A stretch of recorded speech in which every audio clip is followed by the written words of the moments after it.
వీక్షించండి, పాల్గొనండి. యేసు రక్షించును, యేసు స్వస్థపరచును.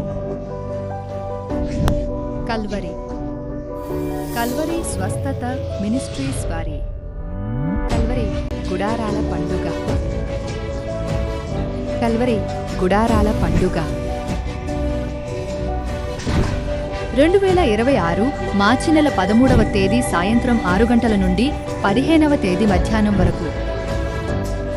స్థలం రామచంద్రపురం, కోనసీమ జిల్లా, ఆంధ్రప్రదేశ్. పరలోకపు మహిమను ప్రత్యక్షంగా చూసే తరుణం. నూతన ఒరవడితో సంగీతం. హృదయాలను మార్చే పరిశుద్ధాత్మ దేవుని వాక్యం. క్రైస్తవ ప్రపంచంలో ఓ ప్రభంజనం. కల్వరి గుడారాల పండుగ. కుటుంబ సమేతంగా రండి, పరలోకపు దీవెనలు పొందుకోండి. వివరములకు సంప్రదించండి. కల్వరి స్వస్థత మినిస్ట్రీస్ రామచంద్రపురం.